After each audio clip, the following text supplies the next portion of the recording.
Good morning, everyone. So, today we will continue with the remaining part of the chapter number 1, the portrait of a lady. So, now see on page number 5 of your book Hornbill. Hornbill का chapter number 1 का page number 5 open करिए and see on the last paragraph of this chapter of this page. But that was not so. I think you have got. But that was no so, लेकिन ऐसी बात नहीं थी. After 5 years I came back home. 5 साल बाद मैं वापस घर आया. And was met by her at the station. और मेरी मुलाकात उनसे स्टेशन पर हुई. She did not look a day older. वो एक दिन भी वृद्ध दिखाई नहीं दे रही थी, यानी वो बिल्कुल पहले 5 साल पहले जैसी थी वैसी की वैसी ही दिखाई दे रही थी. She still had no time for words. अभी भी उनके पास बोलने के लिए समय नहीं था. And while she clasped me in her arms I could hear her reciting her prayers. जब उन्होंने मुझे अपने बाहुपाश में भरा, अपनी बाहों में भरा, तो उनकी प्रार्थना बोलते हुए मैं सुन सकता था. Even on the first day of my arrival her happiest movement were with the sparrows whom she fed longer and with frivolous rebukes. यहाँ तक कि मेरे आगमन के बाद भी उनकी सर्वाधिक खुशी के क्षण उन गौरैयाओं या चिड़ियाओं के साथ ही थे जो बहुत देर तक निरर्थक डांट फटकार खिलाते हुए उन्हें भी दाना खिलाती रहती थी. इन द इवनिंग, शाम के समय, ए चेंज केम ओवर हर. उनमें एक प्रकार का अंतर आया. She did not pray. उन्होंने प्रार्थना नहीं गाई. She collected the women of the neighbourhood. उन्होंने पड़ोस की महिलाओं को सभी को इकट्ठा कर लिया. And got an old drum and started to sing. और उसके बाद वह एक पुरानी सी ढोलक ले आई और उन्होंने गाना शुरू कर दिया. For several hours she thumped the sagging skin of the dilapidated drum. उन्होंने उस जर्जर ढोल के झोलदार चमड़े की जो थपकियाँ हैं वो लगाती रहीं. And saying of the home coming of warriors. और उन्होंने योद्धाओं के घर वापसी के गीत गाना शुरू कर दिया. We had to persuade her to stop to avoid over straining. अब अत्यधिक तनाव से बचाने के लिए या रोकने के लिए हमें उनको फुसलाना पड़ा. That was the first time since I had known her that she did not pray.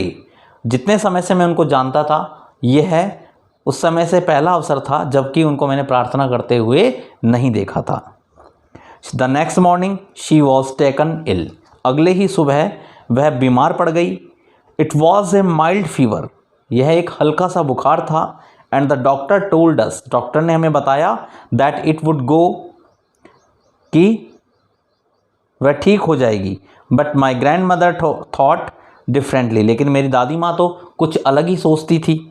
She told us. उन्होंने हमें बताया that her and was near, कि अब उनका जो अंत था वो बिल्कुल निकट था.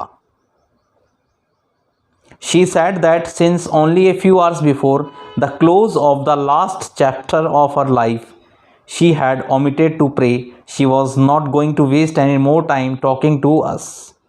और उन्होंने ये भी कहा कि जीवन के अंतिम अध्याय के समाप्त होने से कुछ घंटे पहले ही मैंने प्रार्थना करना छोड़ दिया था. वह हमसे बातचीत करने में भी और अधिक समय बर्बाद नहीं करना चाहती थी. We protested. हमने विरोध किया. But she ignored our protest. लेकिन उन्होंने हमारे विरोध को भी नज़रअंदाज कर दिया. शी ले peaceful in bed praying and telling her beads.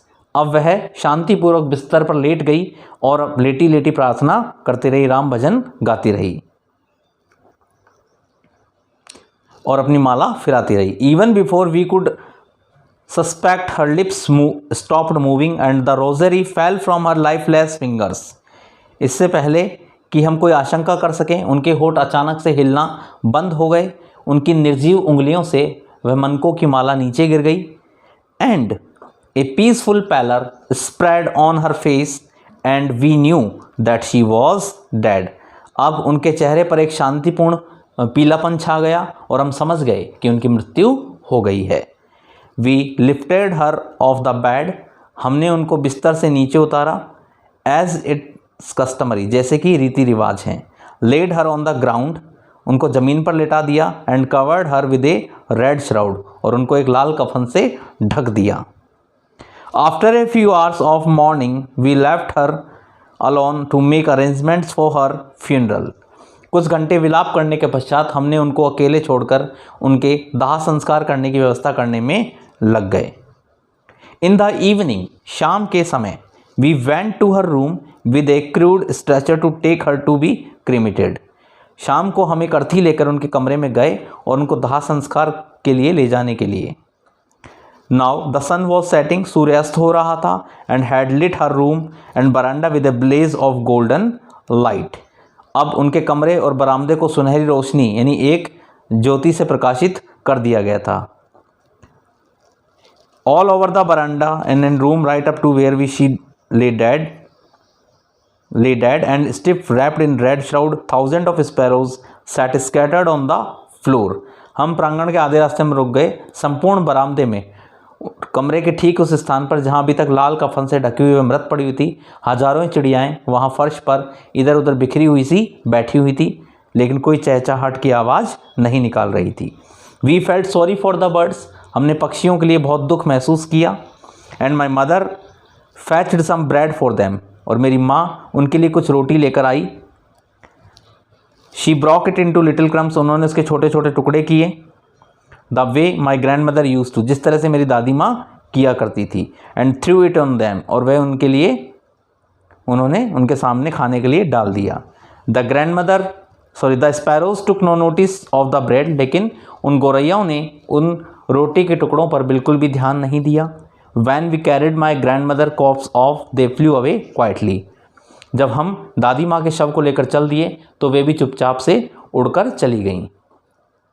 Next morning the sweeper swept the bread crumbs into the dustbin. अगले दिन प्रातःकाल सफाई करने वाले ने, झाड़ू लगाने वाले ने रोटी के उन टुकड़ों को झाड़कर कूड़ेदान में डाल दिया।